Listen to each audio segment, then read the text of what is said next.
তো সবাই আমাকে ক্ষমা করে দাও। এই যে ভিডিওটা আমি করেছি, বিশ্বাস করো সেদিন বিসর্জন ছিল, আমি নিজের মধ্যে ছিলাম না। আর আমার ভিডিওটা যে করেছে আমাকে বলেওনি। আমার ফোনের আইডিটা আমার ভাইয়ের কাছে, আমার বরের কাছে, আর আরো একটা দাদার কাছে থাকে। তো ওরা মাঝে মাঝে কমেন্টের রিপ্লাই টিপ্লাই দেয়, আমি দিতে পারি না মেয়ে নিয়ে, তাই আমি খুব বিশ্বস্ত ওদের কাছে। ওদের মধ্যে দিয়ে কেউ একজন এই ভিডিওটা ছেড়ে দিয়েছে। আমায় ক্ষমা করো, আমি আর কোনোদিন আমার এই ভুল হবে না, বিশ্বাস করো। আমার একটা মেয়ে আছে, আমার ছোট্ট একটা মেয়ে আছে। আমার খুব অসুবিধা হচ্ছে, পাড়ার থেকে আমার খুব চাপ আসছে, ক্লাবের থেকে আমার খুব চাপ আসছে। দেখো, আমি তো মা দুর্গা বা কার্তিক ঠাকুর, গণেশ ঠাকুরের সঙ্গে কিচ্ছু করিনি, আমি তো মহিষাসুরের সঙ্গে একটু মজাই করেছিলাম।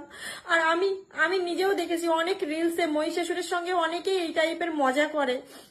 আর তারপরে বড় কথা হচ্ছে, আমি নিজের মধ্যে ছিলাম না বিসর্জনের দিন, বুঝতেই পারছো। অঞ্জলি টঞ্জলি দিয়ে আমি একটু আনন্দের জন্য একটুখানি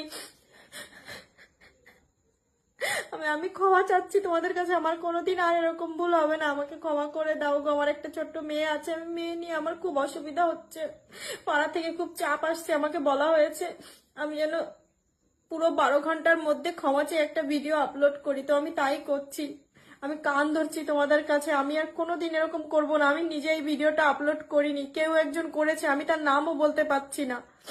আর আমি যখন ভিডিওটা শুট হয়েছে তখন আমি নিজের মধ্যেও ছিলাম না, আমি কিচ্ছু বুঝতে পারিনি।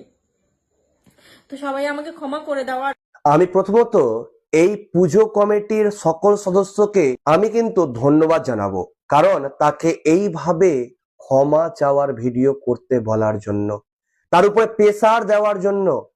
প্রতিটি গ্রামে, প্রতিটি দুর্গাপুজোর কমিটিতে এরকম মানুষকে অবশ্যই থাকা দরকার, যেখানে কোনো সনাতন ধর্মকে নিয়ে যাতে কোনো ছোট যাতে না করা হয়, এইরকম দিকে যাতে লক্ষ্য করার মতন আমাদের মতন বয়সের ছেলেদের।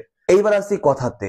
এই দিদিটা বলছে আমি নিজের মধ্যে ছিলাম না, মানে বিসর্জনের দিনে সে এতটাই মদ খেয়েছিল যে তার ভিতরে জ্ঞান ছিল না সে কি করছে, সে সনাতন ধর্মকে নিয়ে কি করতে চলেছে। এইরকম কত কত যে ভিডিও দেখলাম তার হিসাব নাই। কিন্তু সত্যি বলছি, এই ভিডিওটা দেখে অনেক আনন্দ হচ্ছে।